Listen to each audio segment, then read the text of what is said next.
So we'll tell some old Mumbai history, slightly after the history of Chhatrapati Shivaji, maybe a little bit after that, but before Juhu. Before that, I thought I'd give a few revelations on some of Srila Prabhupada's character before I talk about early days. Just in looking at this part here about that he would build us a temple. You see that when we're in places like when you're in Mumbai, you get to do just the Mumbai things. And then if you go to Vrindavan, just the Vrindavan things. But you see by the readings in here, that Prabhupada had to deal with Africa and transactions that went wrong in some places because we were all such children. When I came to here, I was 18, and someone said, "Did you hear what happened to Tamal Krishna Swami?" He was in the Swami then. No, what happened? They said, he became 24. I'm going, 24? And Shai Mishindra says, that's nothing. I'm 29. We go, 29? Wow, that is old. So it was Prabhupada and a bunch of children. But we see that Prabhupada could take care of the business of the whole world while he was being Krishna conscious and lecturing and taking care of his main business of translating books. And some of the things that Srila Prabhupada did showed that he could see things beyond what most people could see. Like someone showed me in the book of Prabhupada. Prabhupada says here that we can use any of the forms of communication for preaching, like the television and the radio and the telephone, and even future forms of communication that come out. And he said, well, what does this mean? I said, well, this means that there are future forms of communication that will come out, and Prabhupada said we can use them. Most people don't think like that.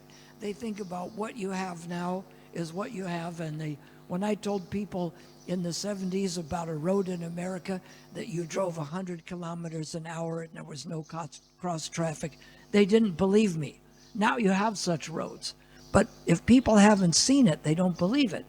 And we have things now like the internet, right? That wasn't there. But we can't use it because Prabhupada didn't use it? No, he said we can use the future forms. But most people don't think about those things that are going on. It's funny that some of the people said, well, Prabhupada didn't have good command of the English language, which when you read the books, that can't seem to be true.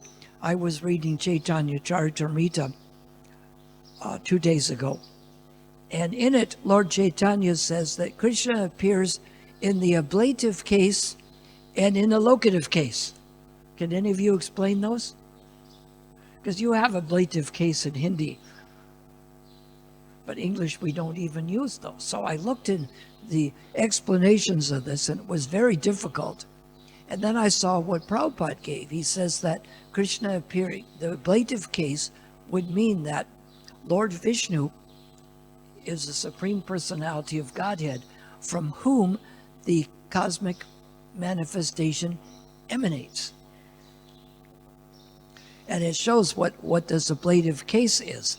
This is difficult even for Indian people to understand, and you use ablative case. We don't. You must not use it very often, right? It's like my name starts with the letter Ksha. It's not used very often, but at least you have a letter to spell it.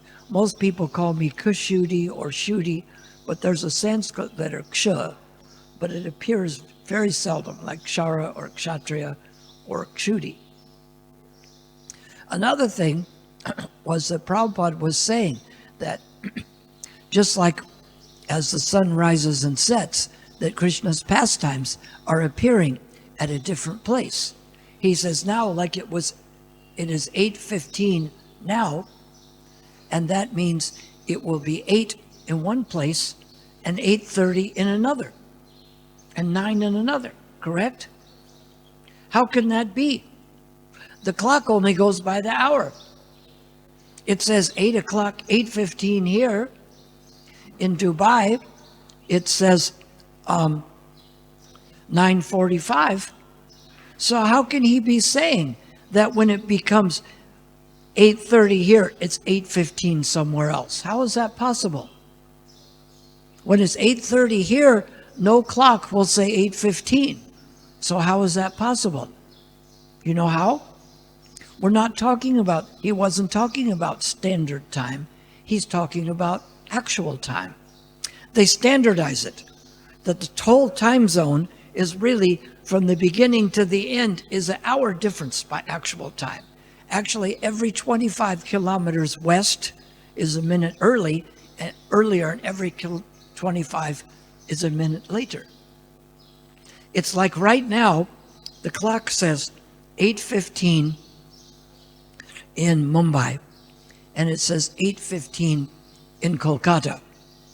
But by actual time, what time is it in Mumbai, and what time is it in Kolkata? Anyone know? It's 7:45 here, and it's 8:45 in Kolkata. They turned the clock back half an hour there and up half an hour here, so the clock says the same time. But actually, by actual time, it's 7:45 here, 8:45 there. And these are concepts that people have a hard time dealing with. The only time I've seen an actual time clock is on the airplane, because they need to know the actual time for navigation. So these are some of the concepts that Prabhupada understands that most people, you use an ablative case, but if I ask you, can you give a sentence with the ablative case, who can use it? We don't even use it in English, and Prabhupada gave an explanation. So we see that Prabhupada had an understanding of things that went on beyond what our normal capacity of understanding is. And I'll tell about those a little bit. I guess it's easier to start with the things before the book because that's chronological order, and these things didn't come in chronological order. But Prabhupada had come to America to plant the seeds of Krishna consciousness. And I heard some of my friends, I told this from the mystic arts world, they were chanting at the end of this music festival in 1967. So I chanted with them, and I came in contact with Prabhupada's books later in the 60s.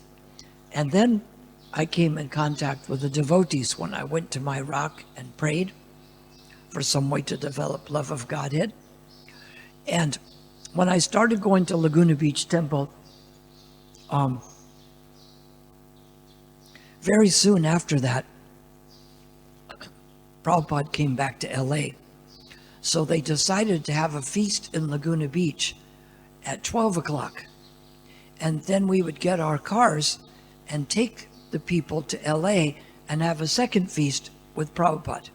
And it's funny, my one friend, Bob Morell, and my friend Glenn Collin, who later became Badrinarayan and Bayahari, we would stay at the temple Saturday night, and we would wake up and we would help the devotees make a feast, and then we would serve the feast out, and we would take our cars. Bayahari didn't have a car. He was like 4 years younger than us. We were like 17. He was about 13. But Badrinarayan had his car, and I had mine, and all the other people would take people to LA.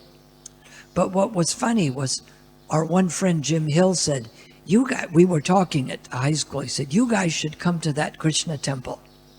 He says, "I'll introduce you to all those devotees." So we said, "Oh, that's good, we'll be there." We didn't tell him we'd been coming. If he wants to introduce us, let him introduce us. And it came time for the artik, and he wasn't there. Jim wasn't there yet.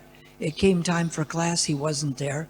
When the feast was being served and we were helping, he came in then and he saw us and devotees serving out the feast, and he thought he was going to show us something. And he got all embarrassed and he left. But I was happy that when I came in January of 1970, that my friend who became Badrinarayan was coming before me. I'm not threatened if people are more Krishna conscious than I am and they're trying to help me learn it. I'm only threatened if someone's an expert at knife fighting or gun fighting and they're chasing me with one, then I'm threatened. But we don't become threatened if someone's more Krishna conscious than we are. It's when they pull out an automatic weapon and say, you know that I'm the champion marksman for Maharashtra and I'm going to shoot you. Then you become threatened. But it's amazing how devotees become envious when our mission in life is to preach Krishna consciousness and other people are preaching it and they're not charging us. We should be happy for this. So to move up the story to coming to Mumbai, I ended up in Paris, France as a brahmachari, and it was freezing cold and the French devotees opening and shutting the window, letting in the snow, and we didn't have heat or electricity.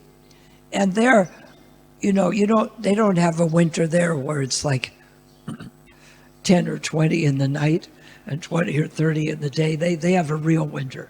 We wouldn't call this a real winter, right? You wouldn't do very well like out on the streets selling jackets and blankets right now, would you? Would you?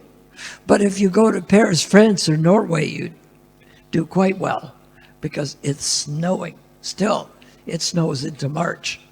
Some of these places, they have 2 seasons, winter and July. Like Murmansk, Russia, it goes minus 50.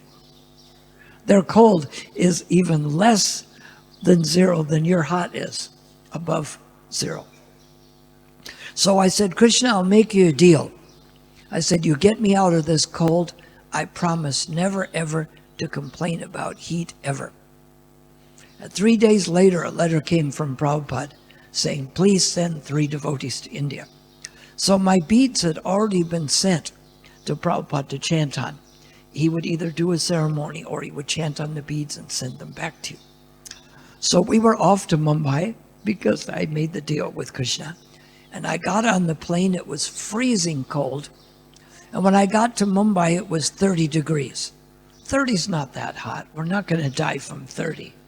But when I got on a plane and it was 10 below and snowing, now 30 feels hot, doesn't it?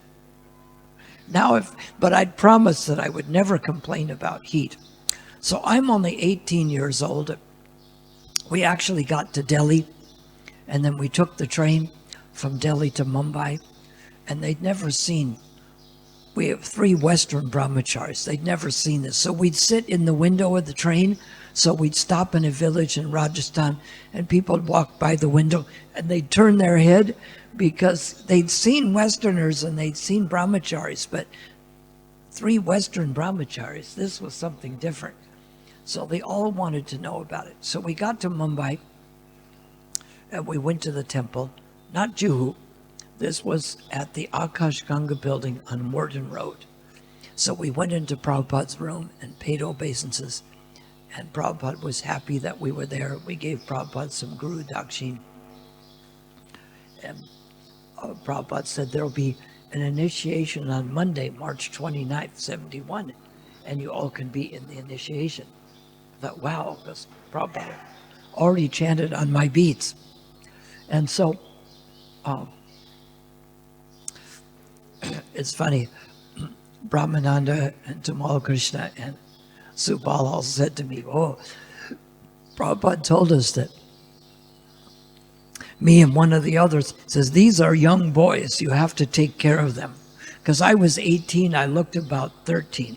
So you'd see Brahmananda or Giriraj, and they'd be fixing my buttons because, you know, even though they were young, I was a real child. And they always treated me like a younger brother. So Prabhupada was always concerned to take care of us like that. And he trained us how to take care of each other. You see how the once how Gopal Krishna Swami comes and, you know, even though he's the GBC, he doesn't come around and say, hey, I'm the big head high potentate. A potentate's a word for he's asking me, how are you doing? Are they taking good care of you? He's more concerned with that. And you see when, especially in Delhi, when the Prabhupada disciples end up in the hospital, his disciples come to visit them, and they were trained by Prabhupada this way to take care of each other, because if we take care of each other, people feel like they want to stay around. And Prabhupada instilled this in us, because they don't necessarily teach this in the West. every man for himself. It's like the dogs. Somebody brings a dog on a leash and they all get away, get away. So, oh, another dog is here. We will share with this dog. Whereas the cows all mix together nicely. But the dogs don't have this group spirit. So the initiation was coming on the Monday. And because it was so hot, I ate some halava. Big mistake, because I got really sick. And just before the initiation, I'm laying on this big bag of sugar, like 100 kilos, and I'm just looking wiped out. The temple commander came, and he's telling, you go get this, you get that, you get this. Oh, the temple commander he wasn't Giriraj Swami, that was just Giriraj. And he looked at me, he says, you don't look well. You better just rest right where you are. So he was giving Buddy active instructions, but for me, I'd better just lay there and get better. But I got better in time for the initiation. And I thought, wow, Prabhupada was chanting on the people's beads. I thought, is he going to chant on mine again? And so we're down there at the Cross Maidan. And you know what deities were there? Yes, Radharasbihari were there. And Prabhupada was just about to chant on my beads. And he stopped, he's just 1 second. He says to Guru Das, go get that Western yogi who's out in the crowd. You didn't see any Western yogi. There was 35,000 Indians, there's plenty of people, but there's no Western yogi. It's like if I'm pointing over here, you don't see any Western yogi. Prabhupada says, right back there. No, Guru Das says, they don't see anything like it. Prabhupada says, no, you look there. About a minute later, the crowd cleared for a second, and there was the one with matted hair. Prabhupada said, see? And I'm thinking, this is interesting. He's pointing him out. It's just like if I tell you, oh, your brother is calling on the phone, and then it rings 1 minute later. It's like, how did I know this? How is he pointing to him before he got there? This is very interesting. So Prabhupada said, go get him. Prabhupada said, sit right here. And I thought, this person, I could tell he would become someone important in our society. And even though I'm getting initiated, some people advance more quickly, they're more pure, and maybe they also had it from a lifetime. This person became Radhanath Swami later. And Prabhupada could tell he was pointing him out before he even got there. Just like Bhaktisiddhanta looked at our Prabhupada and says, you are an intelligent boy, you should spread this movement to the Western world. So Prabhupada not only had educational qualities beyond ours, but he had, an inner vision where he could see things that, how did he know that? How did he know this person would become? So I'm not envious of them come along. After all, he doesn't chase me with knives and guns. When I say it's good to see you here, he says it's good to see you anywhere.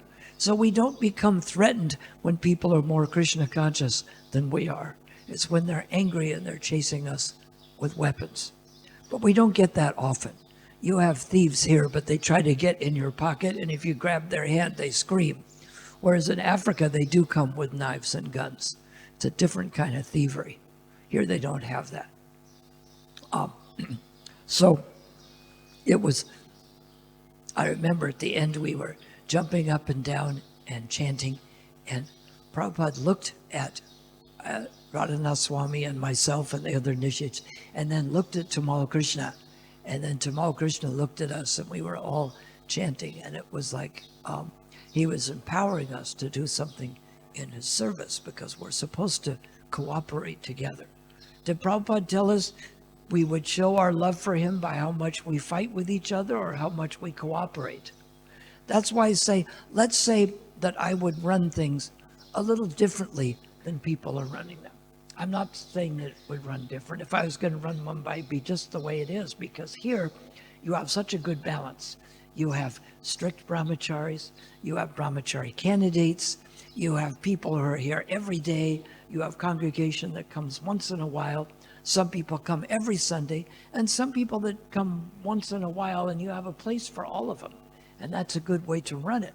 But what you have to see is that if someone is running the temple and they're running it bona fide, even if they're doing it a little different than we were doing it, we should be encouraging to them to keep doing it the way they're doing it, because it's being successful.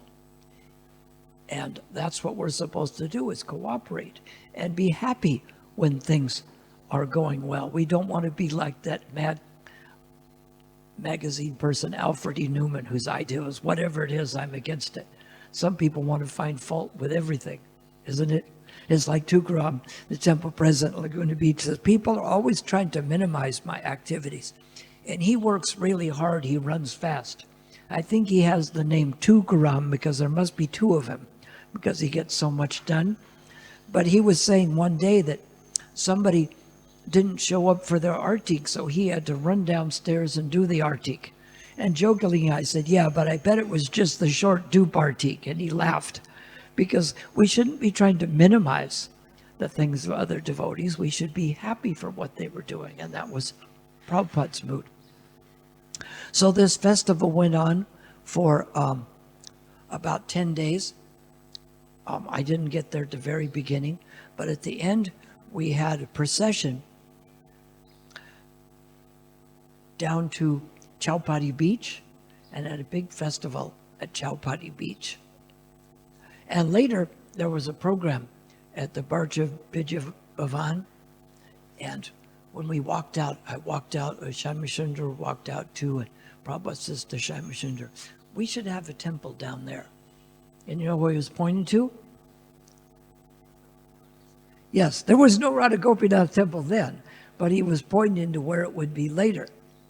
Right? It's like pointing to the piece of land as the Juhu temple, but there's no, he was pointing, we should have a temple down there, and there is now.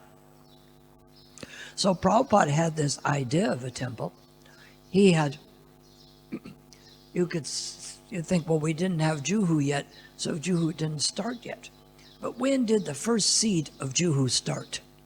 Does anyone know? Yes. Yes. Right down the street is the house of Sumati Morarji's. And this has to be before 1965, right? And this temple didn't even come around until 72. So Prabhupada prayed to Krishna that he would have that place for a temple. And Prabhupada mentioned, someone said, oh, don't build a temple there, no one will come. How many people came on Sunday? About how many come? Any figure? How many? 30, 40,000. If that's no one, I hate to see what would happen if you actually got a crowd. That sounds like a good, but Prabhupada was thinking ahead. Wasn't it better to try to get the land then than to try to get a piece of land now? I noticed they tore down some building here and they're going to build. I bet that property is expensive.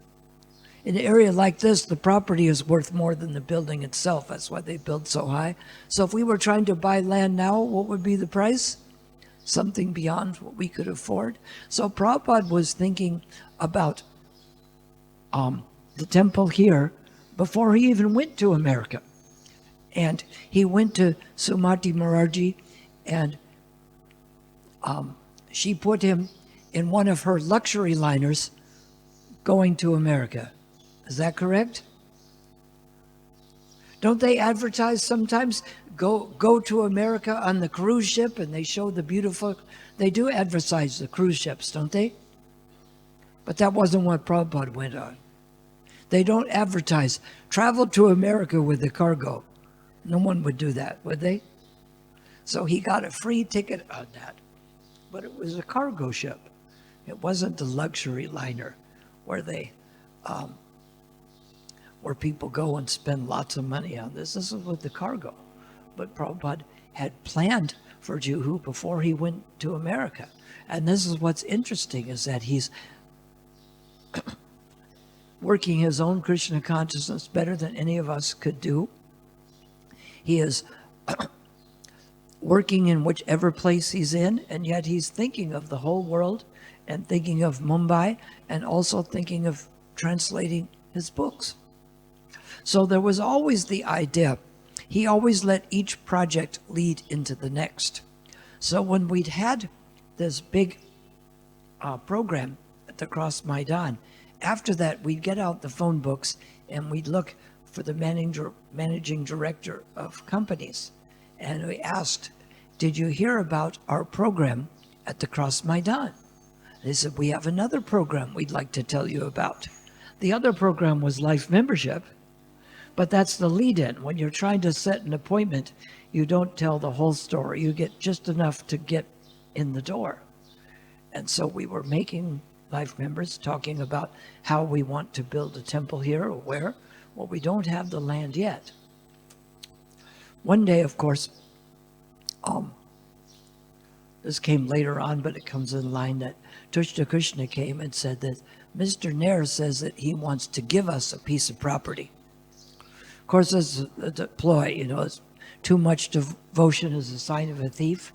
He says, well, I'll give you this property. But then he says, but I have some debts to pay on it, so you have to pay the money. But if you give me the money ahead of time, I'll give you a better price. Is that a good idea? He may have not been honest, but he was a very sharp character. How many times did Mr. Nair sell this property? Anybody know? 3 times. And what happened to the other 2 buyers? They fought a case, but we actually won. They didn't, right? Isn't that amazing? But it's better to do it right. So that's why I say this is being managed well. You don't want to get yourself in trouble. It's like Raja Hari said that some of the banks came and says, oh, we can loan you money against the temple, and we will loan you money at an adjustable rate, which means it can go up to who knows what. He says, oh, no, we don't want to do this, because this is a kind of loan they call the neutron loan, because it kills the people and leaves the property behind. They give you a loan that's at 8%, and then it goes to 12 and 14 and 16, and all of a sudden we can't pay, and we're in trouble, we lose it. So this isn't a good way to do it. In some of the places, like in Europe, the one person, he would mortgage that property, get the highest loan, and then get another property and get the highest loan. And then when the money's not coming in, you lose it all. The only way that would work is if, like, you're building the shopping center and you take a loan against a business, but the temple isn't a business.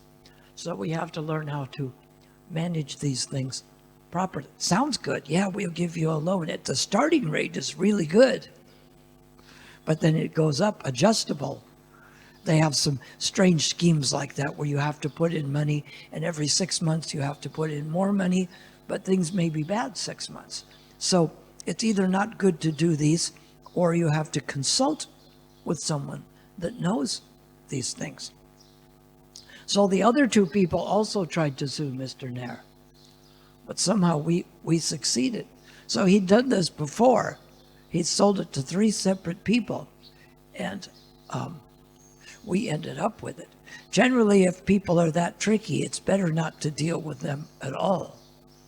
But since we'd already gone into contract and we'd already given money, we had to fight hard for this. Of course, this came after my time, because in Mumbai, we did many things preparing for the temple we had.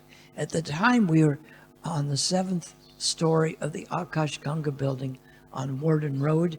It's near the Kemp's Corner, and it's near the American Embassy, and it's near the Sea Face Road. Some of you must know these places. And we went on many programs with Prabhupada. Prabhupada spent a lot of time there because he was very concerned that Mumbai was like the main city in India. This is where the industrial and financial market is. This is where the biggest businesses are in Mumbai. And this is where the movie industry is. So we went to programs. We went to one Mr. Sethi, not the construction man. There was another Mr. Sethi who was a spice merchant. And his wife had actually won a worldwide vegetarian cooking contest. So we went to their house for a program. And obviously she made some very nice things. I remember they were taking it out to their altar. Prabhupada's looking at it like offering it. So afterwards, Prabhupada said, He said, so we are the International Society for Eating Consciousness. He says, I must take them home or they will want to eat again. And so we'd go on engagements like this with Prabhupada. Another time, we went to the famous movie producer J. Om Prakash's house. And this house was so big that I went downstairs to use the toilet and I got lost. Unfortunately, they started a kirtan because I found it and went upstairs. So Prabhupada had not been feeling well. He was not going to come. And Prabhupada showed up there and he was talking very nicely. I thought even though he was not well, he came and spoke very nicely about this Krishna consciousness. And they made some chana, chickpeas. Prabhupada called them golden chickpeas. Because obviously these people had hired good cooks. It's like Prabhupada said that Kailash Saksarya and Marine Drive had the best cooks in India. So they're going to hire someone, they hire someone who's good. So then, I hate to tell you this to ruin your faith in something that J. Om Prakash said. He ruined Indian movies for me because he said, I'll tell you the truth. Indian movies are silly and they're corny because they're ready to kill each other. I say, I'll kill you. And you say, no, I'll kill you first. I say, but let's have a dance. And they come out with the flowers. And, especially to the Western Bible, you're either going to kill each other, you're going to break for a dance first. But it's all about the entertainment. But I thought if he's the Acharya of Indian movies, he'd just done that movie Hati Merasati, and I never saw it, but every Indian knows this, right? And I thought, if he thinks they're silly, what's the use of watching them? So how many Indian movies have I seen since then? None. But there's many Indian actors and actresses, many of them come to America because after Prabhupada spoke, Dr. Bali spoke, and Dr. Bali was the husband of the famous Indian dancer Vijayantimala. And they would come to see Prabhupada and come to the temple every day on Warden Road. So Dr. Bali gave a speech about what you give in taxes is much more than what the life membership is. It was 1,111 rupees, but the rupee was 6 to the dollar. Now it's about 84. So we're really talking about 26,000 rupees because the rupee's worth a lot less. So Rajesh Khanna became a life member and Devanand did, and the 4 Kapoor brothers. And so many actors and actresses have come out of them. There's even some that are in television shows in America. I mean, I don't know the family tree, but I know that there was 4 Kapoor brothers, and I know they had children and grandchildren who are actors and actresses. But I can't tell but I know there's many of them. So they all became life members that day. And so we go on many engagements trying to, and when we were getting ready to get Juhu, Prabhupada went to one of the Birlas to ask him to give. And he wasn't prepared to give at that time. But Prabhupada was working on this ahead of time because he wanted Mumbai to be the center. And so we went on many engagements like this. And still Prabhupada was spending the time translating his books. So they needed an extra pujari. So I got initiated March 29, 71. And just before Prabhupada was going to go to Russia, he was going to go to Russia on the 21st of June, 71. And I remember the big boxes of mangoes had just come. And we were in Prabhupada's room, and Tamal Krishna said to Prabhupada, Prabhupada, you can't leave India now. The mango season has just begun. And Prabhupada said, preaching in the snows of Russia is sweeter than the sweetest mango. And I thought, wow, he's leaving just when and the mangoes were good. The mangoes were so cheap then that the expensive ones, the yellow Alphonse ones, were 1 rupee each. You could get the cheap ones for 12 for a rupee. The rupee went a long ways then. So just before Prabhupada was going to go to Russia, he'd already chanted on my thread. And then he decided he was going to have a ceremony. And I thought, wow, I'm getting the double mercy twice, because Prabhupada chanted on my beads and was going to send them back to Paris. But then he chanted on them again in the ceremony. So I got double mercy. And I'm thinking that as Prabhupada's coming towards me to put the thread on, it says, I'm getting the double mercy twice. Because first Prabhupada had chanted it, now he's going to put the thread on me.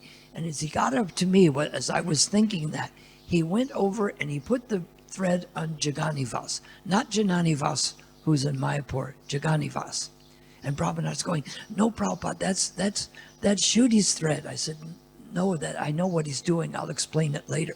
But he had remembered that, which was amazing, because, lots of things had happened. And for him to remember that he chanted on my beads twice from 3 months later, plenty of things had happened. And so we had the fire sacrifice. I remember there was another sacrifice, and I'm fanning Prabhupada, and I'm trying to chant Mala. And this one woman said, oh, let me fan. She starts to fan, and Prabhupada says, why did he stop fanning? He says, well, he's chanting Mala. He says, well, stop chanting Mala and fan again? And of course, it wasn't comfortable for a woman to be fanning Prabhupada, because Prabhupada treated the women fairly, but he didn't want to look like, he's going off with. Some people either treat them poorly or treat them too special. He just wanted to treat them as devotees. They were never in the room alone with him, but he never downgraded them. So then I got to fan Prabhupada. So because I got my Gayatri, I got to do the deity service in the morning. And the one person who was Pujari, as we were talking about cases, we'll talk in the objective case. I won't mention the name because it's the idea, is the one person was supposed to do Mangala arati, but he'd wake me up about 4 days because we were in this large building. We couldn't do a noisy arati. So he'd ask me, can you do it today? He says he had some excuse. I said, listen, it's easier for me just to do it. Because imagine, isn't it easier just to show up every day to do it than wonder whether on Wednesday you're supposed to do it or not? It's easier just to either do it or not. So I said, you know what, I'll just do it. So when I'd go to bed at night, Prabhupada was in his room translating the 7th canto at this time. And when I woke up in the morning to get the deity plate ready, I could hear him translating again. And about the time that I'm doing artik, when I'm offering the flower, I'd hear the door crack open because the Akash Ganga, we had 3 bedrooms in the back. And then there was the 4th bedroom was Prabhupada's room next to the temple room we had, which was the living room. And the door would crack and Prabhupada would come out, and as I'd offer the flower, I'd give it directly to Prabhupada. And Prabhupada would go in his room. And so then at lunchtime, I was supposed to go in and bring Prabhupada his plate. And the plate, Jamuna, everybody knows about Jamuna's cooking. She would make a huge maha plate for the deities.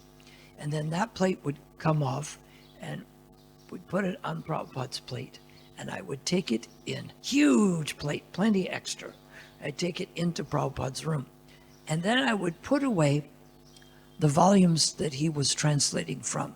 We had the commentaries on the Srimad Bhagavatam by Sridhar Swami and Vishwanath Chakravarti Thakur and Jiva Goswami and Srila Bhaktisiddhanta Saraswati. And I would put those away and I would give Prabhupada his plate. And then I would go out and I would help one other devotee serve the other devotees their prasadam. And a little bit after that, I would go to get Prabhupada. Prabhupada took time. I tried to do what he did. He did something that takes extra time that helps to digest food. You know what that's called? What is it? Chewing. Because you're not supposed to just swallow. Some people eat it and swallow it. You see, like the dogs, my mother had the 2 dogs, and she'd put the plates down and show how envious. They'd both be eating so fast, watching the other dogs. They'd try to finish theirs and take the other dog, just choking it down, right? But we're supposed to chew it when we eat it, right? Chew it and it digests it. And he's meditating on Krishna. So we meditate on Krishna and chew it up so that it digests well. So I'd go in, when I'd go in Prabhupada's room at this time too, I felt like a fish does in a fish bowl, because there's no hiding. I could tell Prabhupada just knows all about you. There's no hiding. So I would take Prabhupada's plate out, and all the other devotees had left by then. So I would clean Prabhupada's plate off, and I would I'd put it on a couple of plates because there was so much extra. I would wash Prabhupada's plate. And what was left over by Prabhupada was my lunch. I got that for a couple months, cooked by Jamuna, offered to Radharasbihari, taken by Prabhupada, and I got to get the special mercy because I'm so contaminated. I got to get that special mercy. So we were trying to collect to be able to have money for a temple, and then the India-Pakistan war came. First, India had taken in 10 million extra refugees. And that India's wish list was not to have 10 million more people to feed. They didn't want any such thing. But Pakistan was upset, so they'd shell India every day and kill a couple people. And it's bad, but it's not enough to start a war over. So India did nothing. But then when Pakistan bombed Calcutta, Delhi, and outside of Mumbai, then India declared war. So now it was a little more difficult to collect. So one evening I'm doing the arati for Radharasbihari, and the temple had the windows towards the ocean. As I'm doing the arati, I see planes had come, and the anti-aircraft is shooting up them. You see the red bullets go up to it, and they're dropping bombs in the ocean. As it turns out, they got scared and dropped the bombs and went home. But all I could see was bombs dropping in the ocean, very close and exploding while I'm going, Jayo, Jaya. So I was a little bit in anxiety about this. There's something about seeing bombs fall out of a plane and explode near you that it's not the kind of thing you don't go and take rest. Prabhupada said that he was cooking kachoris on the roof, but I was a little bit more in anxiety about this. So I thought, you know what? This is a war. They're dropping bombs. It's like I tell people here, I was here during the war. They go, war? That means they weren't here because they would have remembered it. Because the air raid siren would go on, and if there was a light, everybody would scream, Ban Karo, Ban Karo. Because if there was a light on, that's where the bomb was going. So the next day I went into Prabhupada's room because I got to go in after I did the evening arati, and I would give Prabhupada the flower, and I'd put water on his head. And Yadubara and Vishaka and Tamal Krishna were in the room. And as I start to leave the room, Prabhupada says to him, he says, just a second. And he looks up at me, and as I see him looking up at me, he says, so everything is all right? And just like that, the anxiety went away. Prabhupada had cared, and he had the potency to make it go away. So the next day my mother called, which it wasn't easy. It takes a couple of days back then to get a call through from India to America or vice versa. You didn't have any cell phone. My mother says, do you want to come back? Because I read about Bombay being bombed. It was Bombay then. I said, no, I'm safe here with Prabhupada. So, and then we went on a walk a couple days after that, and we stopped at the newspaper stand to get some newspapers, and Prabhupada's looking at one and I'm looking at another. We wanted to see what had been bombed the day before, and Prabhupada says, can we trade newspapers? I said, yes, Srila Prabhupada. He says, no, when you're finished. So I says, no, Srila Prabhupada, you can take it now. And I'm thinking, I'm 18 and he's almost 80, and he's asking me when I'm finished, because we wanted to see what had been bombed, what was our status of, Prabhupada didn't become obsessed with it, but he wanted to keep up what was going on. And when the war had ended, we were walking along, and Prabhupada stops. He says, what has become of Yahya Khan? Yahya Khan was the leader of Pakistan, and he was telling his people that Pakistan was winning the war. But when the Indian troops showed up in Karachi, that meant India wasn't winning the war.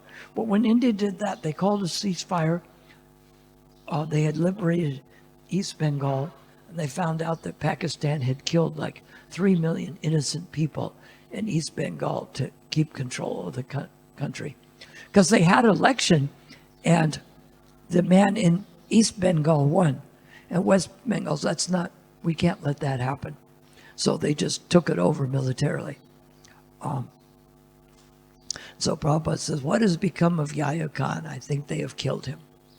But it was amazing to go on walks with Prabhupada. We went at the Hanging Gardens, and we're walking around the field, and the two impersonal swamis come along and say, do you want to come to our ashram? And we said, well, if you want to go, Prabhupada says, not like that.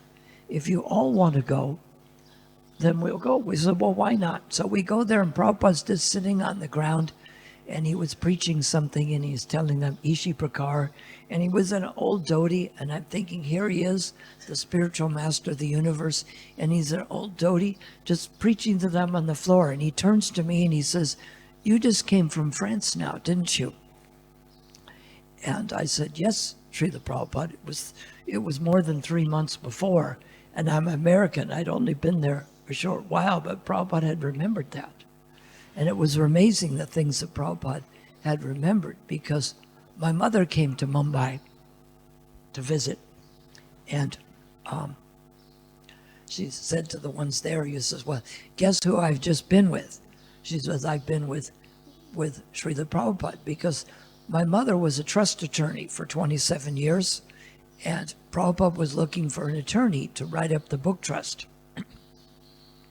So I said, well, Kshudi Das's mother in Laguna Beach is a trust attorney. So he sent an idea of what he wanted, and my mother sent him a preliminary draft, and Prabhupada wrote questions on it and sent it back. I still have that list with Prabhupada's handwriting on it. And she said, well, she'll come up with her secretary, and they'll finalize this. And so she got to meet with Prabhupada for an hour on a couple of occasions. And if you look on my Facebook page, which I have my American name and my devotional name, Kevin, and then Kshudi, and then Spencer, but Spencer comes up right away because there's no other Kshudis. No gurus have named them that. No Indian parents named them Kshudi, the Kshudi. You don't hear anybody else name that, right? So when my mother came to Mumbai, I asked, did you ask Prabhupada if he knew who your son was? She said, yes. And Prabhupada said, yes, he's the young brahmachari in Mumbai. And so on my Facebook page, there's a video of my mother talking at a women's conference about her experiences with Prabhupada. And trusts are very advanced things, just like the other things we said with Prabhupada, explaining those cases. You know, most people can't explain a plaintiff case. They look at you like, the what? I have to go now, right? And you have one in Hindi. We don't even have it. So she said that, you know, her clients owned whole cities or were very sophisticated people, because you don't write up a trust unless you have something to protect. And she said that Prabhupada knew what he wanted and understood what she'd done more than any other client she had, which was kind of amazing, because these people were very sophisticated people. Some of them, the family owned a whole city, and they'd been dividing it up. There was 4, and then 16, and then 64, and then, you know, dividing it up is a very hard thing to do, that how it divides up. We won't go into details of that, but she knew that kind of thing. And so she wrote the book trust for Prabhupada. And she says on this video that she asked, do you want to place big restrictions on the trustees? She says, no, I trust the trustees to do, you know, what is needful, and I don't want to place big restrictions on them. And what was amazing was she says that one person kept arguing that no, we should centralize everything. And Prabhupada says no, centralization should only be for the purpose of books. So one person left the movement afterwards and came to my mother and said, Prabhupada told my mother she was a Kshatriya because she would fight for Krishna devotees in the court if something went wrong. She could be very kind, but boy, when it came to court, she could just, her clients had an oil company, brought 22 attorneys to try to say that the boundary line, it'd be like if they say the boundary line of their property is in the middle of the temple, and she beat all 22 attorneys. So she could be really tough like that. So this devotee said that he left because he thought Prabhupada was wrong about not wanting to centralize everything. My mother said, no, that was the correct way to do it. You should listen to your spiritual master and to the attorney because they both know more than you do. So, you know, we forget that Prabhupada's not only a pure devotee and that he can see things that we can't see, but he was also a very professional person. He had finished college, got a degree in chemistry. That's not an easy degree. It's not like art or English literature. It's a difficult degree. So just even materially, Prabhupada had the qualifications, let alone spiritually. So we have to remember that.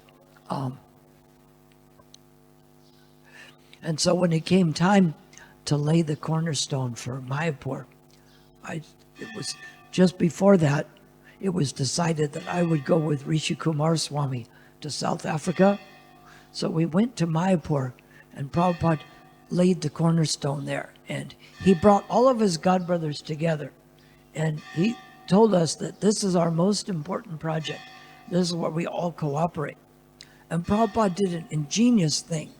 Not that he always didn't do ingenious things, but he said, now that we're all together, the disciples of Bhaktisiddhanta, he says, we'll do like our spiritual master wanted. He said, from today forward, we will work as one movement instead of many splinter movements, and we'll form a governing body commission like our spiritual master wanted. He did a handwritten will the day he passed away, and you can dispute like a typed will, but handwritten is pretty hard to say, oh, that's not him, someone else. Like if someone shows up with a will and say, oh, here's this, but a handwritten will given personally by him, and there's a second thing he mentioned. It shocks me that they didn't. Some people say, well, they didn't know what he wanted, but generally people don't know what's in a will. But if you're the trustee, you have to go by what it says. So if it says to form a governing body, you need to do that. And so Prabhupada took that very seriously, and he offered his godbrothers that chance to work together. And it's funny because some of them said, oh, you will become the most prominent. He said, no, a governing body, everybody gets a vote. I said, before you were saying that I'm the junior member. I can't be the junior member and be most prominent too. So they didn't really believe he was a junior member, or they would jump on it. It's just like if I say, I'm going to make you and this child here the business partners, and you can be on the commission. Well, you go, wow, he's just a child. I will be. So Prabhupada showed us by Mumbai and by Mayapur how we're supposed to cooperate together. So there's more things, but I think that's enough. If anybody has any comments or corrections, questions? Yes. Find the mic. Okay. The meaning of my name. I guess I could say, he said, what is the meaning of my name? He didn't get the microphone. Prabhupada gave the names from the genealogical table of Krishna's family. It's both in the Krishna book and in the 10th canto, and these are the sons of Krishna. And Kshudi is a son of Krishna and Mitravinda. The other ones were like Mahamsa and Vardhan and Vegavan. Vardhan, it turns out, was a plant from the Indian government to spy on us. I guess they wanted to see, whether Artik was on time and what we were doing, because some people thought we were CIA. And we knocked on the door once, and the people got all scared because they had all the communist pictures, and they ran out the back door. But we weren't CIA. So The word kshud means hungry. That's why when it's time for prasadam, don't give me a little bit. But Kshudi is a son of Krishna and Mitravinda, and the other people were all given names from the sons of Krishna. But because it begins with that Sanskrit letter ksha, which is not even used very often in Hindi, and in English you can't spell it correctly. In English it comes out Kshudi. So sometimes they call me Kshudi, sometimes Shudi. In Sanskrit it's Kshudi, ksha, which is hard for American people to say because there's no ksha sound. It's either Kshudi or Shudi, not Kshudi. They can't form that, but you have a special letter for that. But very few words use that, correct? It's not in everyday Hindi. And in Bengali, they call me Kudi. And there's about 28 different names people figure out how to spell my name. So some people think it's Shudi, like Shooty, but the closest you can get is K with the S with a dot under it, so it's Ksha, Udhi. Prabhupada called me Kudi on the, when I was in South Africa opening the temple. I went there with a Swami, but one day he was gone. And so I wrote to Prabhupada about all the things I had to do. And I thought maybe I'm in trouble. But when the letter came back and I opened it up, and it said, I'm very much pleased at the responsibility you've taken to spread Krishna consciousness in South Africa at such a young age, then I knew I wasn't in trouble. But because that name isn't used often, people have to ask. Because it's not like if I say, do you know Mahesh? Of course you know Mahesh. There's so many of them. It's which one? But Kshudi, you don't hear that often. There's only one, yes. There's only one. They didn't give it to other ones. But it was good being put in the dangerous situation, because now, you come to the temple and you just wait for them to open the door or the curtain. But in the old days, we were looking for property. We were avoiding bombs. In South Africa, it was illegal to mix between Indians and Africans and whites. The white government was controlling it. I said, they says, you can't associate with different races. I said, only Caucasians? They says, only Caucasians. I said, so Europeans and Indians? They says, no, not Indians. I said, but encyclopedia says Europeans and Indians are both Caucasians. They said, well, we changed that. I said, how am I supposed to know? So I say, you can only talk to Indians, and you talk to someone from Gujarat, but not Gujaratis. I just decided they're not Indians. So this was a crime to do. I got arrested for this crime. But Prabhupada said in the letter that he was praying to Krishna that I would have the strength and enthusiasm to carry out the mission.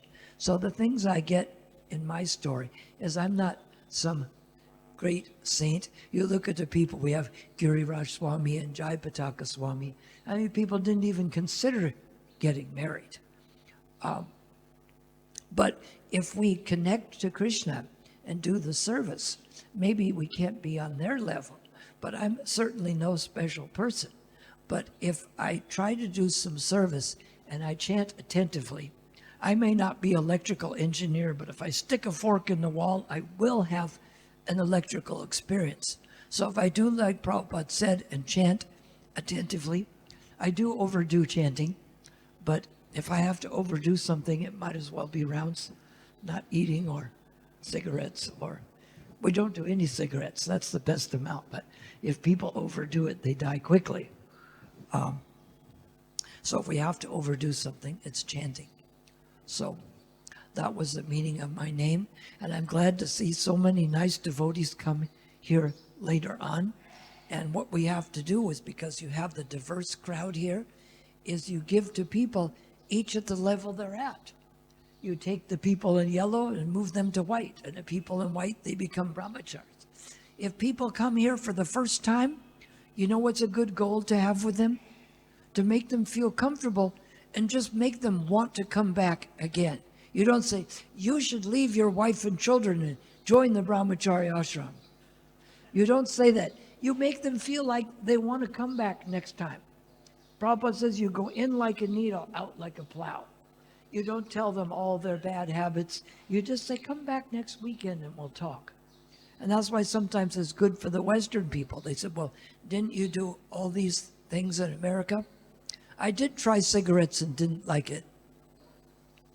Have to fail at something, it might as well be that, right? When you see cigarettes, you think 10 minutes. You know why? Every cigarette takes 10 minutes off your life. So if you smoke 20 a day, how many hours does that take? 200 minutes off your lifetime? This life is short enough. We don't need to subtract from it.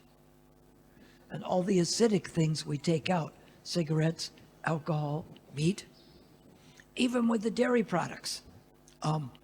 Butter is slightly acidic, but if you take the solids out, ghee becomes high alkaline. So all the acidic things are bad for you, cigarettes, alcohol, meat. Even the butter is slightly acidic, so we take more ghee. Is that enough? Is there any other question? Or am I boring you? I didn't get to any reading, but the book will be here next week, yes? Is that all right? All right, so now you know, I'm not the son of Krishna, but I'm the servant of the son of Krishna. We'll end there. Hare Krishna.